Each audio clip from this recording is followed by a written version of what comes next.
黃金分割亦可稱為黃金比例，你可能曾經聽過，甚至喺學術上面使用過。呢個喺數學領域上嘅專有名詞，喺現實世界裏邊，好多事物都會因為慣性排列而形成奇特嘅韻律。至於黃金分割嘅發現，可以追溯到公元前300年古希臘，但係確切嘅答案至今仍然係一個謎團。喺社會上各領域嘅研究學者、投資分析師、數學家，甚至藝術家，都不約而同咁樣發現，當事物依照排列韻律，最終都會得出相同嘅黃金比例。當神奇嘅黃金分割能夠得到成功確認之後，事物嘅後續發展，絕大多數情況下都會繼續遵循之前嘅韻律，亦都因為咁，能夠把事物進展事先預測。當我哋用投資角度遵照黃金分割率嘅斐波那契數列，任何投資項目，包括股票、地區指數、外匯交易、貴金屬、虛擬貨幣，凡此種種，採用黃金分割嘅唯一要求，投資項目必須要有足夠嘅歷史數據，而且需要最近期嘅走勢範圍，喺範圍裏邊嘅高位同埋低位都揾到出嚟，就可以構成獨特嘅黃金分割。如果我哋將圖表嘅歷史透過正確嘅黃金分割，就可以事先預測圖表走勢嘅買入位置。當走勢發展到預先知道嘅阻力，就可以進行適當嘅減持，甚至沽貨止賺獲利。但係礙於市場走勢瞬間變化，人手繪畫嘅黃金比例需要作出適時更新，而且容易出現錯誤，最終必定大費周章，非常浪費寶貴嘅時間。GR 黃金分割運用反覆改良嘅演算法，由系統自動捕捉最精細準確嘅高位、低位，即時運算出最適切嘅分割率結果，而且數值隨着週期嘅演進自動更新，投資者無需要花時間精神量度繪畫，就可以輕鬆咁樣了解全盤走勢。配合由上而下嘅4個區域，以即時圖表展示，透過易於觀察嘅界面，能夠輕鬆掌握行情。喺弱勢市況，可以避免勝率較低嘅交易。反之，當進入強勢區域，有效將利潤最大化。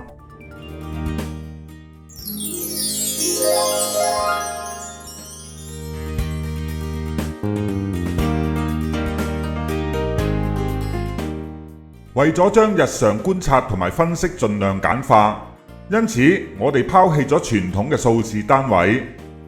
喺圖表上，我哋以4個區域作為走勢區間，另外配合3條分割線作為指標嘅重要分析思路。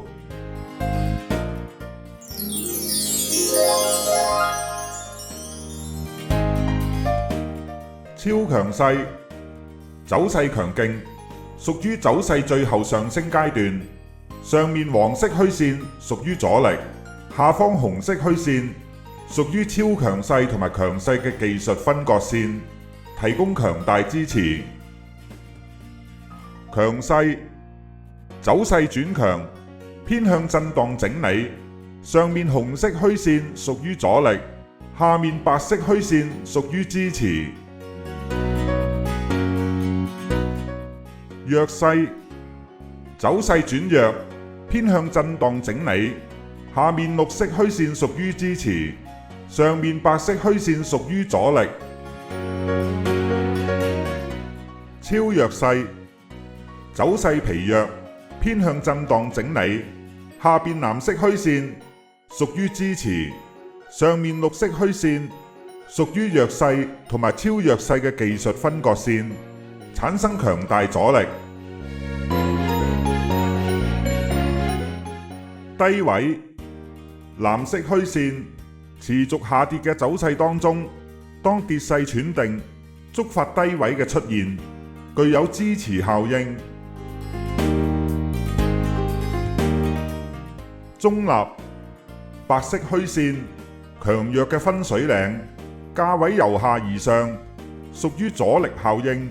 價位由上而下，屬於支持效應。高位，黃色虛線，持續上升嘅走勢當中，當升勢放緩，觸發咗高位出現，具有阻力效應。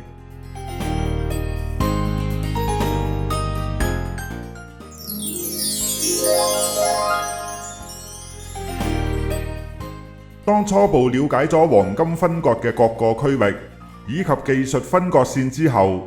而家嚟了解一下系統預設嘅4色陰陽燭。牛信號，紅色陰陽燭，強勢行情，屬於買盤主導，即使短期出現輕微回吐，之後仍然偏向繼續上升。震倉信號，藍色陰陽燭，高位出現咗獲利回吐，升勢略為放緩。紅信號，綠色陰陽燭，弱勢形態，沽壓嚴重，即使短期出現輕微反彈，之後仍然繼續偏向下跌。反彈信號，橙色陰陽燭，輕微反彈，初步擺脫下跌趨勢，行情略為喘定，但係市場信心仍然疲弱。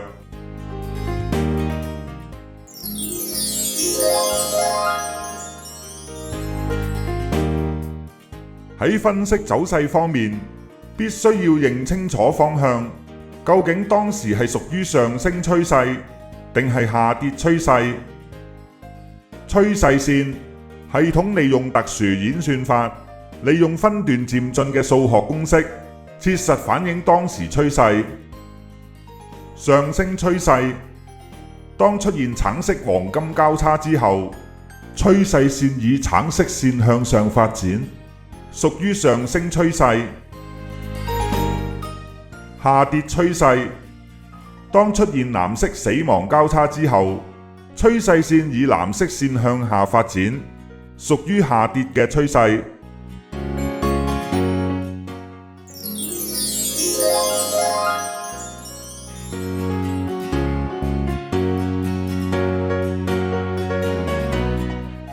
當一個週期裏邊嘅取樣數目足夠，而且期間變化具備咗高位同埋低位，黃金分割嘅計算機制就可以成立。之後嘅發展走勢就會遵循黃金分割嘅神奇規律，產生支持同埋阻力。正因為咁，我哋就可以預先知道喺實際操作上嘅止賺或者止蝕，務求令到每一項交易能夠達到最少嘅虧損，最大嘅收益。首先，我哋需要了解當前嘅走勢係屬於邊一個形態。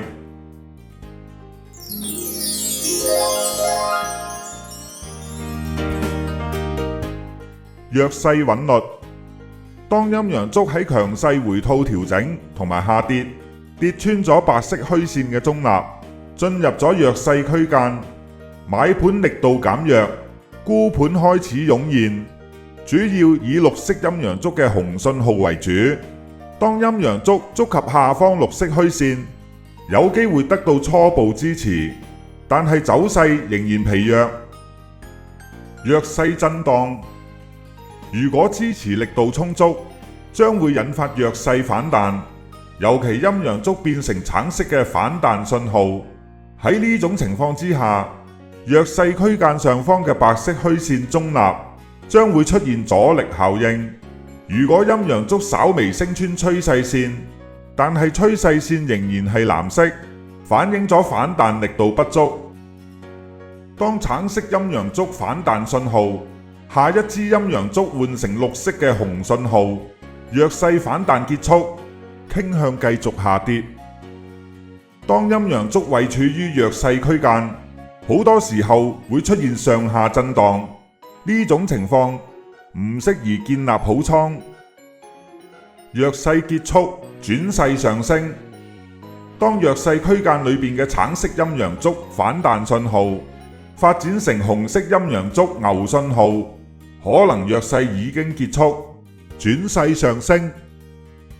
當趨勢線發出橙色黃金交叉，技術上開始轉強。當周期正式結束，例如日線圖，必須喺收市之後，價位或者指數高於白色虛線嘅中立，先至能夠初步確認擺脫弱勢。超弱勢震盪，當陰陽燭進入超弱勢區間，而且趨勢線未有同步進入超弱勢區間，走勢偏向喺區間裏邊反覆震盪。上面綠色虛線具有明顯阻力，而下面藍色虛線低位具有支持效應。超弱勢結束，轉勢上升。當行情進入超弱勢區間，反映價位或者指數處於低殘階段，價值開始浮現，有機會出現橙色嘅陰陽燭反彈信號，低位獲得初步確認，開始低位反彈。如果反彈勢頭持續，將會進入紅色陰陽燭牛信號。如果陰陽燭升穿白色虛線中立，走勢將會逆轉，步入強勢。如果趨勢線發出橙色嘅黃金交叉，而且趨勢線換成橙色嘅上升趨勢，配合紅色陰陽燭牛信號，確認技術轉強。超弱勢持續，跌穿低位。當綠色陰陽燭紅信號跌穿原本嘅低位，而且藍色趨勢線下跌趨勢已經進入超弱勢區間，反映原先嘅低位支持效應失效，將會繼續下跌，尋找更低位置。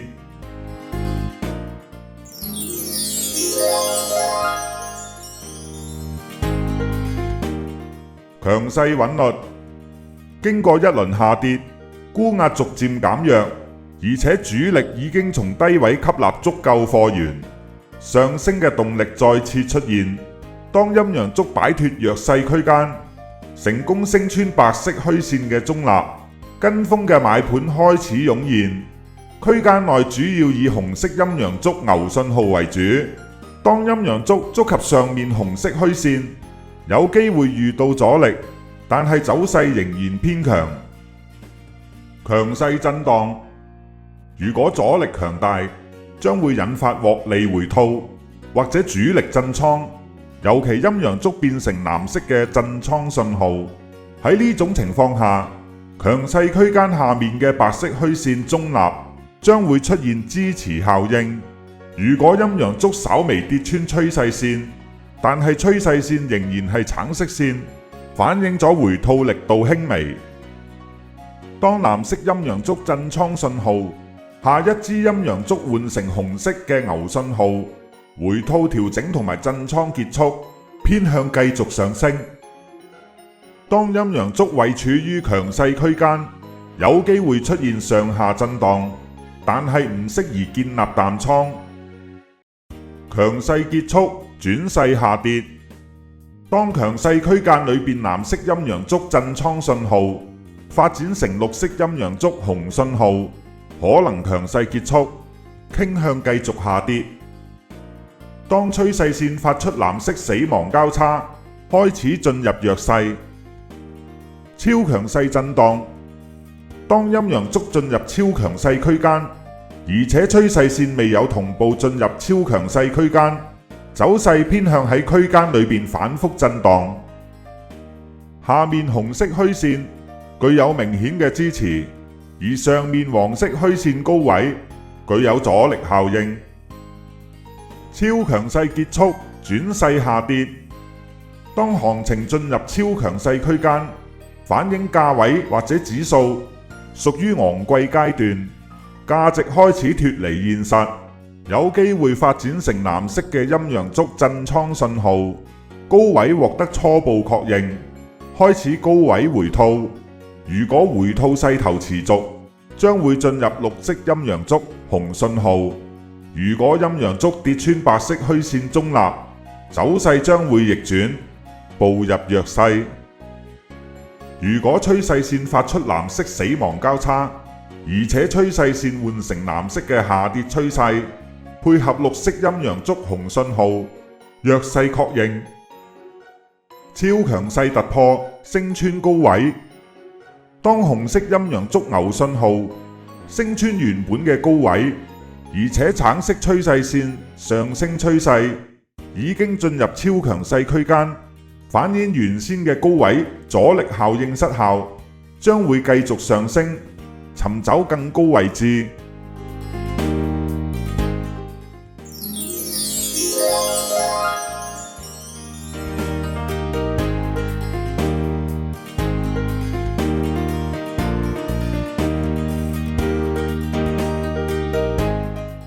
撈底策略。受到種種原因，投資項目受到嚴重沽售壓力。當行情進入超弱勢區間，走勢仍會繼續持續下跌，但係價值開始浮現，聰明資金開始低位吸納貨源，配合 MF 主力動向同埋 LO 主力吸籌，能夠洞悉資金動作，了解主力大戶嘅部署，跟隨作出偷步操作。當陰陽燭進入超弱勢區間，如果 MF 主力動向開始發出紅色柱體嘅主力進場信號，預示主力資金開始暗中吸納，或者淡倉開始逐步平倉。呢個情況會持續一段時間，走勢仍然維持下跌。關鍵時刻來臨， LO 主力吸籌發出信號，預示資金主力嘅吸納行動有機會進入尾聲，而且 MF 主力動向發出地心掘金鑽石信號，三重確認之後可以小注低位買入。由於走勢仍然疲弱，因此必須設定一個防守位，將出現 LO 主力吸籌嘅前一支陰陽燭最低位設為防守參考。如果稍後收市跌穿防守，需要沽出避險。如果之後走勢經過反覆震盪，而始終未有收市跌穿防守，初步反彈目標應該係白色虛線中立，可以喺呢個目標附近考慮減持或者沽貨獲利止賺。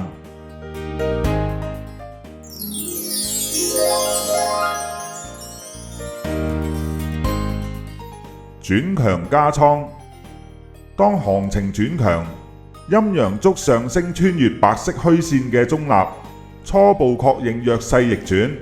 可以喺呢個位置進行加倉或者買入。由於走勢變化萬千，因此亦需要設定防守，以白色虛線中立。如果稍後衝高回落，留意趨勢線並未有進入強勢區間，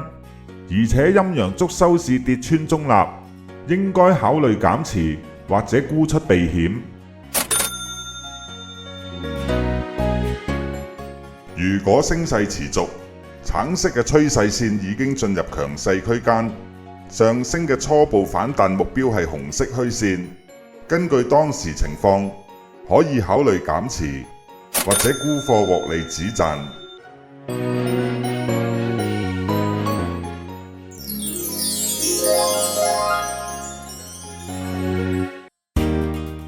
乘勝追擊。當陰陽燭已經進入強勢區間，甚至超強勢，行情偏向上升，但係偶然都會出現獲利回吐，甚至震倉，但係同時亦都會帶嚟中途買入嘅機會，或者已經低位持貨再加倉嘅機會。需要留意趨勢線已經進入強勢區間，甚至超強勢，而且趨勢線普遍呈現橙色嘅上升趨勢。利用四色陰陽燭嘅變化，輕鬆掌握操作機會。上升過程，紅色陰陽燭牛信號發展成藍色陰陽燭震倉信號，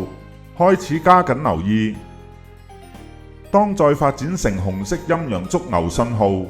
回吐調整完結，再展升勢，應該進行加倉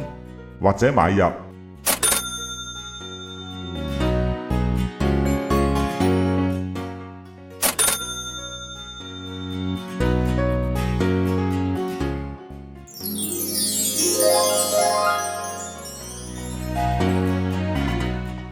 高位回落。如果低位已經買入持貨，無論陰陽燭處於邊一個區間，走勢衝高回落之後，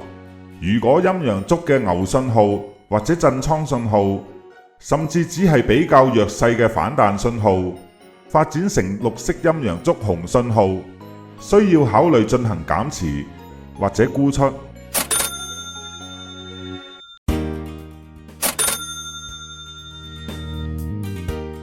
如果趨勢線嘅發展由橙色嘅上升趨勢開始發展出現藍色死亡交叉嘅下跌趨勢，必須考慮盡快沽貨避險。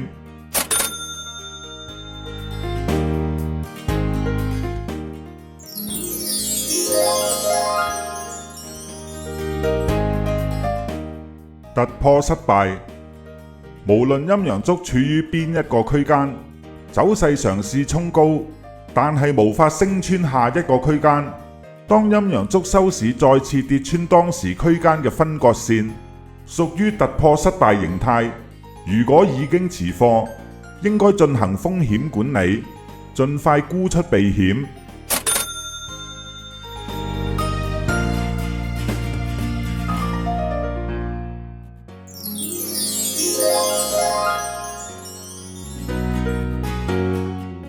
由於 GR 黃金分割